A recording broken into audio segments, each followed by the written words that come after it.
Hello everyone, welcome back to my channel. इस video में हम लोग डिस्कस करने वाले हैं वायरस एंड वर्म्स के बारे में।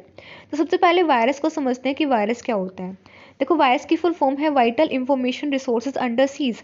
मतलब कि वायरस एक ऐसा मैलिशियस प्रोग्राम है जो किसी भी कंप्यूटर सिस्टम के वाइटल इंफॉर्मेशन रिसोर्सेज को अटैक करता है, उनका कंट्रोल ले लेता है। वाइटल इंफॉर्मेशन रिसोर्सेज किसी भी कंप्यूटर सिस्टम के इंपॉर्टेंट रिसोर्सेज होते हैं, जैसे कि कंप्यूटर का बूट सेक्टर, जिससे कि कंप्यूटर सिस्टम स्टार्ट होता है। ऑपरेटिंग सिस्टम, सीपीयू, मेमोरी, जो भी इंपॉर्टेंट सॉफ्टवेयर उसके अंदर इंस्टॉल है, या यूज़र का पर्सनल डाटा या फाइल जो भी सिस्टम के अंदर इंस्टॉल है, वो वाइटल इंफॉर्मेशन रिसोर्सेज होते हैं। एंड वायरस जो होते हैं वो इनको अटैक करते हैं, इनका कंट्रोल ले लेते हैं, जिस वजह से कंप्यूटर सिस्टम नॉर्मली फंक्शन नहीं कर पाते हैं, स्लो हो जाते हैं या क्रैश हो जाते हैं।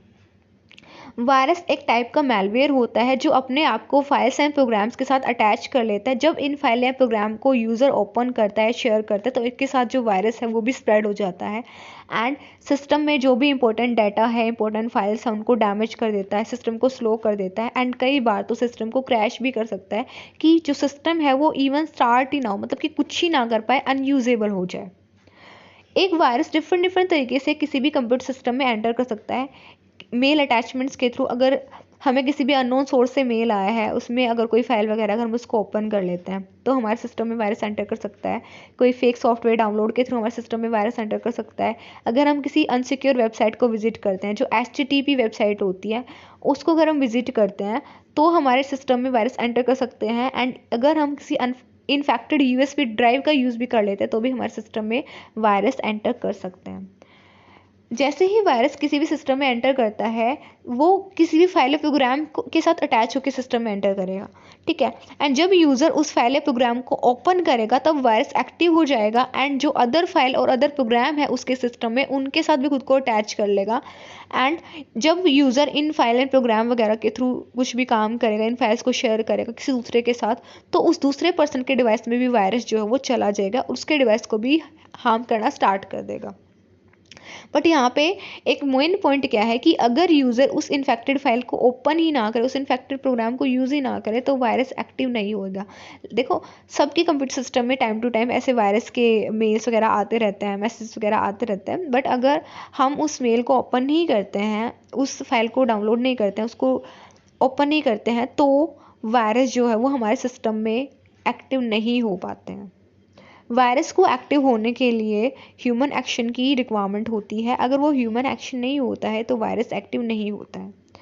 वायरस जो होते हैं बेसिकली किसी भी सिस्टम के इंपॉर्टेंट रिसोर्सेज का कंट्रोल ले लेते हैं, लाइक मेमोरी का, बूट सेक्टर का, इंपॉर्टेंट फाइल का, इंपॉर्टेंट सॉफ्टवेयर्स का, इंपॉर्टेंट डाटा को डिलीट कर सकते हैं, इंपॉर्टेंट फाइल्स को डिलीट कर सकते हैं, सिस्टम को स्लो कर सकते हैं एंड कई बार सिस्टम को क्रैश कर सकते हैं। Now there are phases of computer virus, जिनको हम डिस्कस करेंगे।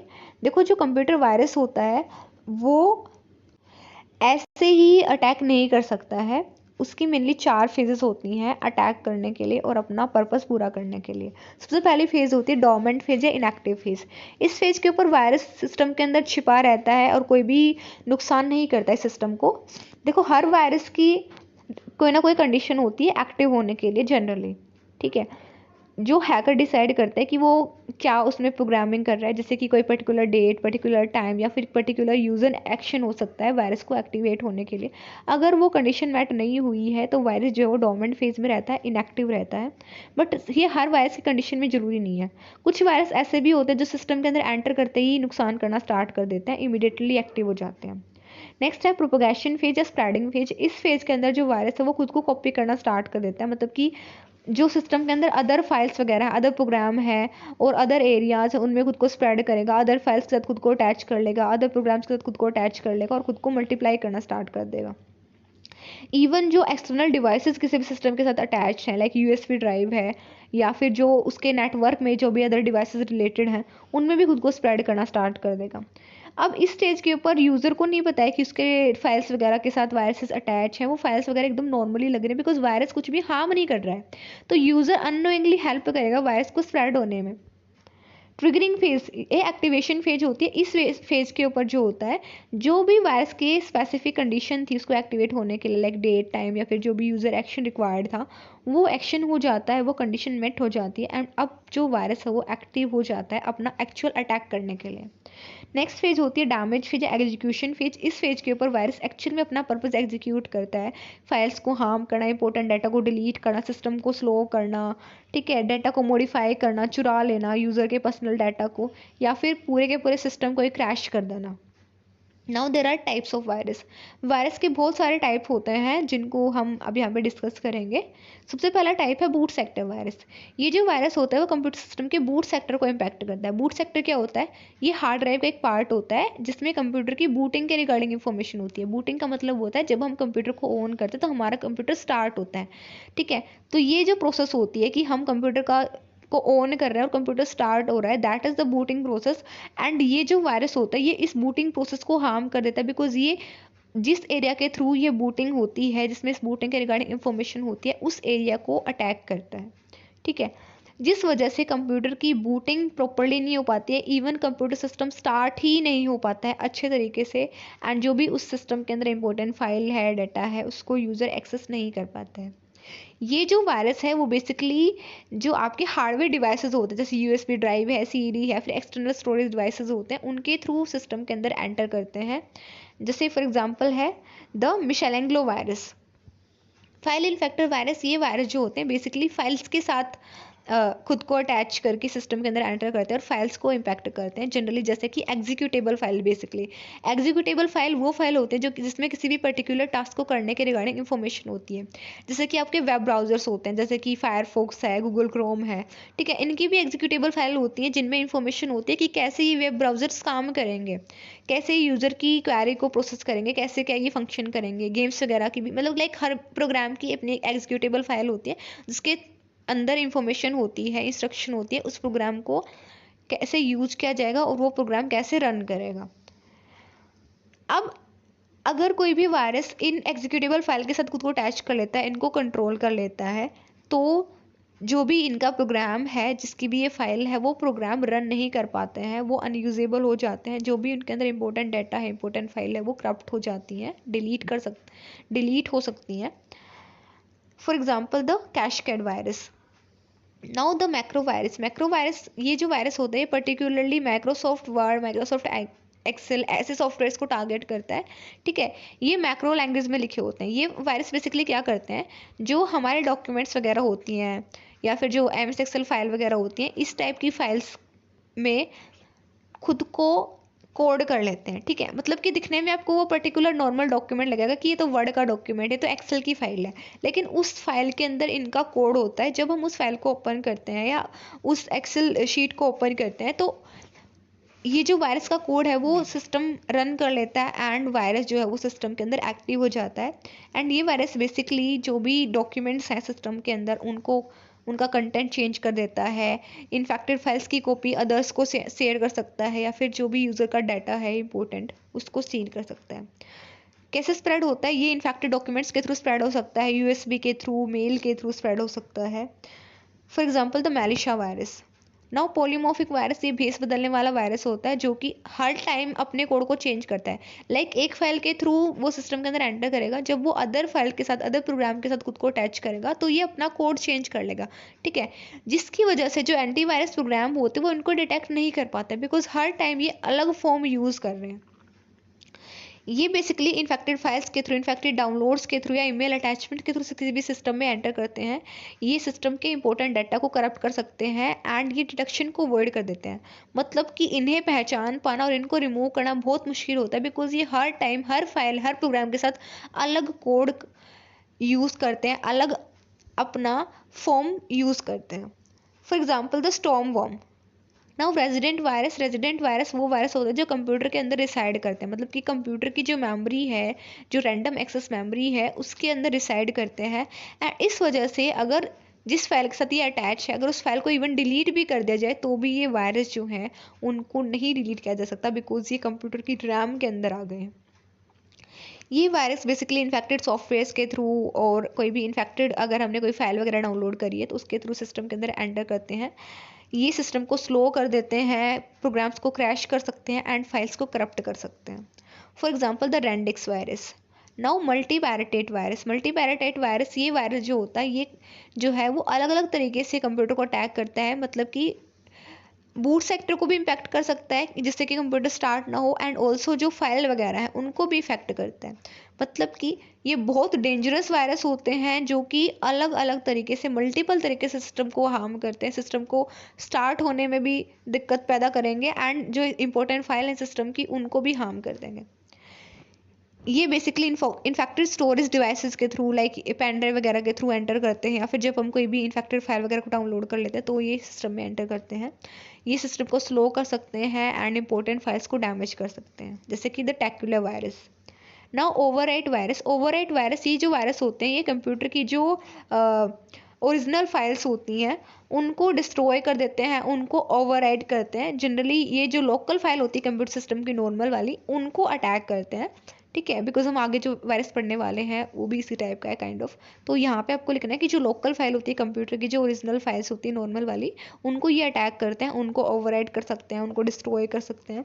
ये बेसिकली फेक ईमेल अटैचमेंट्स के थ्रू, फाइल डाउनलोड्स के थ्रू जो है एंटर करते हैं किसी भी सिस्टम में, और ये किसी भी फाइल के कंटेंट को परमानेंटली डिलीट कर सकते हैं, उसमें जो इंपॉर्टेंट डाटा है उसमें चेंजेस कर सकते हैं, एंड फाइल की रिकवरी को इवन इम्पॉसिबल बना सकते हैं। और कई बार तो फाइल को अगर उन्होंने कोई चेंज किया है तो दोबारा से अपने प्रीवियस वर्जन में ले जाना इम्पॉसिबल बना सकते हैं।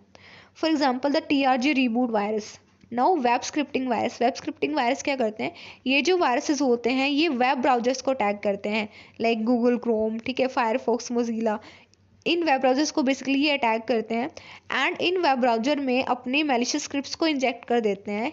लाइक जब भी कोई यूज़र किसी भी वेबसाइट को विजिट करेगा तो उसके वेब पेजेस में एक्सेसिव एड्स वगैरह डाल देंगे, या फिर उस वेब पेजेस में अदर मेलवेयर प्रोग्राम्स के कोड्स डाल देंगे, जिससे कि यूज़र जब उस वेब पेज को विजिट करे तो उसके डिवाइस में वो मेलवेयर प्रोग्राम्स के कोड रन हो जाएं एंड उसके डिवाइस में अदर टाइप के जो मेलवेयर्स हैं, वायरसेस हैं, वोम्स हैं, रैनसमवेयर है, ठीक है, ऐसी चीज़ें इंस्टॉल हो जाएं।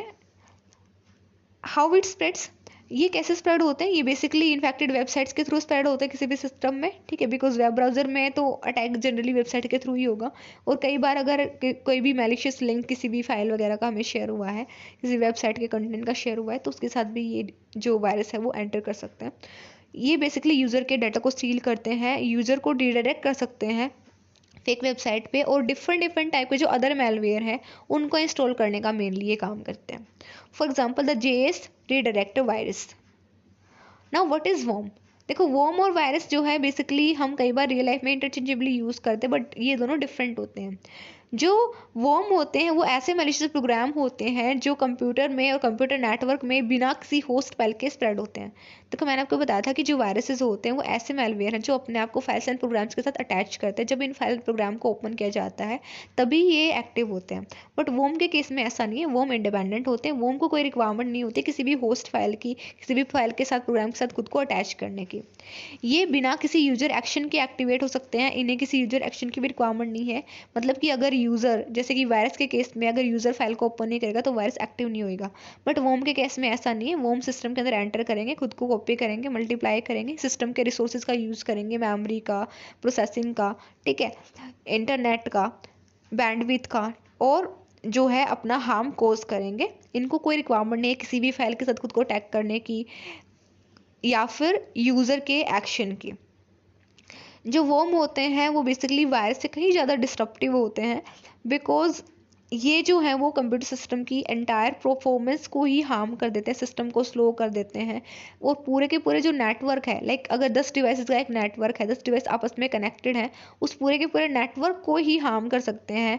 सिस्टम की बैंडविड्थ को, सिस्टम की मेमोरी स्पेस को, सिस्टम के रिसोर्सेज को कंज्यूम कर लेते हैं, जिससे कि सिस्टम जो है अदर टास्क परफॉर्म करने के लिए एबल ही ना रहे।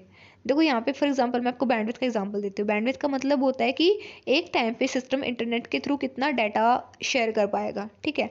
अब जो वॉर्म है वो अपने आप को इतना ज़्यादा मल्टीप्लाई करते हैं, इस बैंडविड्थ का इतना ज़्यादा यूज़ कर लेते हैं कि सिस्टम की जो स्पीड है इंटरनेट की या फाइल वगैरह को शेयर करने की, डाटा को शेयर करने की, वो एकदम कम हो जाते हैं, बिकॉज वॉर्म उस स्पीड का यूज़ कर रहा है ऑल्सो। एक वोम जो है वो डिफरेंट तरीके से किसी भी सिस्टम में एंटर कर सकता है इन्फेक्टेड मेल अटैचमेंट्स के थ्रू, जैसे कि वायरस एंटर करता है बेसिकली उसी तरीके से वोम एंटर करता है। बट वोम के पास और भी तरीके होते हैं, जैसे नेटवर्क वल्नरेबिलिटीज, अगर कोई अनसिक्योर नेटवर्क का हम यूज़ करते तो भी वोम एंटर कर सकते हैं, कोई फाइल शेयरिंग प्लेटफॉर्म है उसके थ्रू भी वोम एंटर कर सकते हैं। बट ऑलमोस्ट तरीके सेम ही होते हैं वायरस और वोम को एंटर करने के। जैसे ही वायरस किसी भी सिस्टम में एंटर करता है तो वो बिना किसी यूजर एक्शन के और बिना किसी होस्ट फाइल के खुद को मल्टीप्लाई करना स्टार्ट करेगा, अपनी कॉपीज बनाएगा, पूरे के पूरे डिवाइस में स्प्रेड हो जाएगा। ठीक है, जो भी सिस्टम के से रिलेटेड डिवाइसेज हैं, अदर रिमूवेबल ड्राइव्स वगैरह, उनमें भी खुद को स्प्रेड कर लेगा, और जो भी उस डिवाइस के नेटवर्क में डिवाइसेज हैं उनमें भी खुद को स्प्रेड कर लेगा। और बार बार मैं आपको बता रही हूँ, किसी भी होस्ट फाइल के यूजर एक्शन की रिक्वायरमेंट नहीं होती है इनको स्प्रेड करने के लिए। Now there are difference between computer virus and worms. Virus वैसा मैलिशियस प्रोग्राम होता है, ऐसा मैलिशियस सॉफ्टवेयर होता है जो अपने आप को फाइल एंड प्रोग्राम के साथ अटैच करता है। जब इन फाइल एंड प्रोग्राम को ओपन किया जाता है, इनको शेयर किया जाता है, तभी वायरस हार्म करता है, स्प्रेड होता है। एक वर्म जो है वो सेल्फ रेप्लिकेटिंग मैलीवेयर प्रोग्राम होता है, ये खुद से ही एक्टिव होता है, खुद से ही स्प्रेड होता है बिना किसी होस्ट फाइल के। वायरसेस अपने आप को फाइल एंड प्रोग्राम के साथ अटैच करते हैं, वोम के केस में ऐसा नहीं है। वायरस फाइल एंड प्रोग्राम के थ्रू ही स्प्रेड होते हैं और उनके एक्टिव होने के लिए यूज़र एक्शन की रिक्वायरमेंट होती है। अगर यूज़र इन्फेक्टेड फाइल को ओपन नहीं करता है तो वायरस एक्टिव नहीं होता है। बट वोम के केस में ऐसा नहीं है, वोम ऑटोमेटिकली बिना किसी ह्यूमन एक्शन के नेटवर्क के थ्रू, ईमेल्स के थ्रू, यूएसबी ड्राइव्स के थ्रू जो है एंटर कर सकते हैं और अटैक कर सकते हैं। वायरस जब तक यूज़र उस फाइल को ओपन नहीं करते जिसके साथ ये अटैच हैं तब तक एक्टिव नहीं होते हैं। बट वोम के केस में ऐसा नहीं है, वोम जैसे ही सिस्टम के अंदर एंटर होंगे वैसे ही अपने आप को स्प्रेड करना स्टार्ट कर देंगे और अपना काम करना स्टार्ट कर देंगे।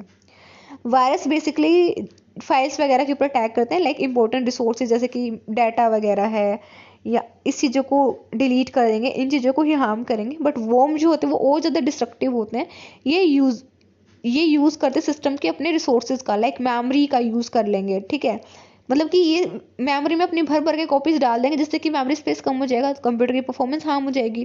प्रोसेसिंग स्पीड का यूज़ कर लेंगे, कंप्यूटर की बैंडविड्थ का यूज़ कर लेंगे, जिसकी वजह से जो सिस्टम है वो अच्छे से फंक्शन नहीं कर पाएगा, क्रैश हो जाएगा। एंड ऑल्सो जो other kind of malware attacks हैं, रैंसमवेयर अटैक है, वायरस के अटैक है, उन चीज़ों के लिए भी सिस्टम को ओपन कर देंगे। और कई बार तो जो अटैकर्स होते हैं उनके लिए बैकडोर्स भी क्रिएट कर सकते हैं कि other type of malware system में वो इंस्टॉल कर पाएँ, या फिर जब चाहे तब वो सिस्टम का कंट्रोल ले पाएँ। डिपेंडेंसी वायरस जो होते हैं वो होस्ट फाइल के ऊपर डिपेंड करते हैं सर्वाइव करने के लिए, मतलब कि अगर होस्ट फाइल को कुछ हो गया, उसको डिलीट वगैरह कर दिया गया, तो वायरस सर्वाइव नहीं कर पाएंगे। बट वोम के केस में ऐसा नहीं, वोम इंडिपेंडेंट होते हैं। फॉर एग्जाम्पल, वायरस का एग्जाम्पल है I love you virus and Michelangelo virus, and worms का एग्जाम्पल है Morris worm and code red वोम।